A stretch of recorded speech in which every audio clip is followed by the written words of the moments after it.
Hello, all you BYP fans out there.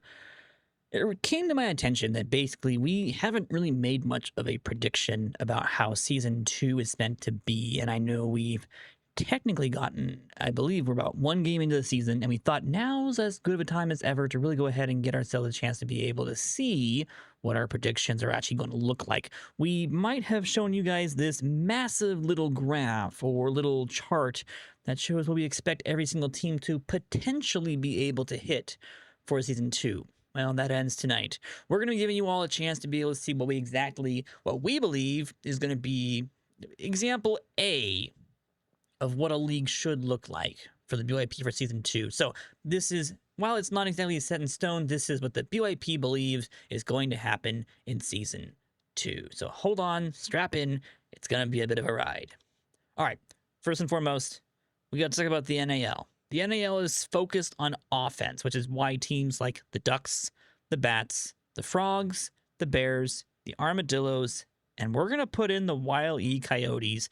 Because of the offenses of these teams, they're going to have better. There can always be upsets. There can be upsets with the Whistlers, the Cluckers, the Mythics, and even potentially teams like the Owls, the Giants, and the Goats can have better seasons than expected. But by our expectations and what we predict for the season to go like, the Ducks, the Bats, and the Frogs are clearly the front runners in this league.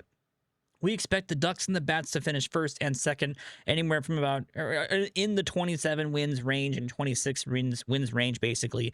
It's going to be a whole lot of fun. You guys can read all the notes on the screen if you want to be able to do that. I'm going to try to just kind of read through this all as quickly as possible so you guys can get a chance to see this all, because we also have playoff predictions as well. We're going to run through what would happen if this was the result and kind of what we're expecting this to look like. So, again, Frogs are going to be a rough, I would say, an end coat contender. If they have good pitching and good enough batting, they could probably also be a top tier team. But we are expecting offense to really be a bigger deal, and the Ducks and the Bats should be one of the better teams, two of the better teams to be able to do that. In regards to the SDL, it's a whole different story. And here, pitching is king. You really need to have a good, solid pitching staff. But as you guys might also notice by the records on these teams and the listing and everything at this point, it really is going to depend upon whether or not you can eke out a couple extra wins in the regular season and if you get lucky, because there is not a whole lot of wiggle room. You've got the Captains, the Cacti, the Pioneers, the Queens, the Nobles, and the Reapers are the teams that we're believing are going to be going to the playoffs, basically. We think the Nobles are a balanced team if a good pitching staff. Same with the Queens to an extent. I think they're going to be mostly requiring their pitching staff to be really, really good. We're hoping that Kaz Cappy will have a solid season this year for the first, well, not him having a solid season, but hopefully he'll get backed up by a solid team for the first time in his career, and he'll actually pull through with a 24-20 record. We do expect Benjamin Abinduck and the Pioneers to be in the playoffs. That's just almost a guarantee. We just expect them to somehow, somewhere at the end of the season, find themselves a couple games over 500 and being able to just get one of those wild card seeds. The Captains and the Cacti definitely seem they've got the best mixture of decent enough pitching and also good enough offense. The Captains especially have some really good defense as well, and we'll have to see what kind of stuff we can get from them. And again, this is the one division, the one sub-league that's going to be a little bit more chaotic, because you can have teams like the Rockets, their offense, they could come out of nowhere. They also don't have a terrible pitching staff. We'll see about that. You also have Roman a Day and the Trains, who are also a very good team. The Kings have got two of the best starting pitchers in the league in terms of how they had to draft at the end of the first round. So they've got a great team too. They have one of the better pitching teams. Their bats are a little bit weaker, but if their pitching does well, they can be a challenge for anybody in the league. So there are definitely some teams that can come up through the system. This is just what we expect to be able to see for our entire playthrough, basically. We're hopeful that this is kind of the results we're looking at this point. And that will then lead us into playoffs. Now, we are going to show you guys who we believe is going to be the 6 teams on each side. As we just mentioned, we just actually showed you guys them anyways. Armadillos, Frogs, Bats, Ducks, Coyotes, and Bears. Those are the 6 teams that we believe are going to be contenders on the NAL side of the sub-league. And then for the SDL, we are expecting it to be the Captains, the Cacti, the Pioneers, the Nobles, the Queens, and the Reapers. Now, in regards to the buys, we are expecting, I believe it's the Cacti and the Pioneers.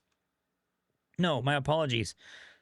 Those are the 4 teams right there on each side that are going to be the wild cards. So we're expecting these 4 teams to be not good enough to get the first 2 spots in the division. So they're going to be having to play each other for wild cards. That's going to be the Frogs versus the Coyotes, the Armadillos versus the Bears, the Pioneers versus the Reapers, the Nobles versus the Queens.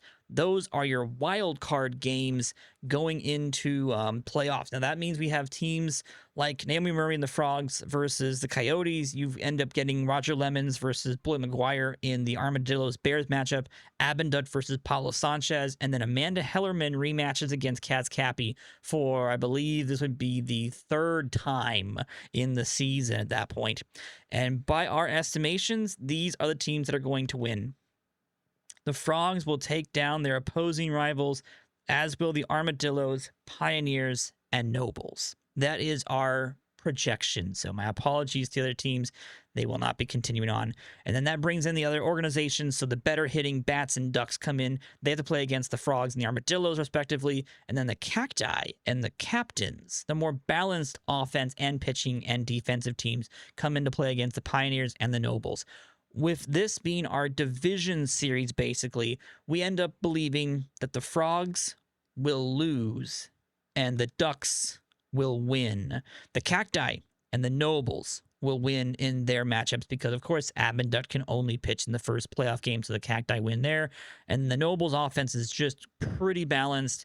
They should be able to take down their opposing team, which means this is what we are expecting to have as our League Series playoffs. Bats and Ducks, the 2 best offenses in the NAL, and then the Cacti and the Nobles, 2 of the more streaky but really well-balanced teams in the SDL. And out of these two playoff series, basically at this point, we will expect the Nobles and the Bats to win these series, these 1-game series, which means that our World Series or our championship game will be between the Bats and the Nobles. And if you've been counting how many games it is, the Nobles will have Amanda Hellerman in this game. It will be a matchup to be beholden. Amanda Hellerman versus Wade Beers and the massive Bats of the Bats. And out of those 2 organizations, we predict the Nobles will prevail. Amanda Hellerman will have a better shot at having a great game. She will take down the Bats. And I kid you not, this is what we predicted. The Nobles will be your Season 2 champions. I'm not trolling.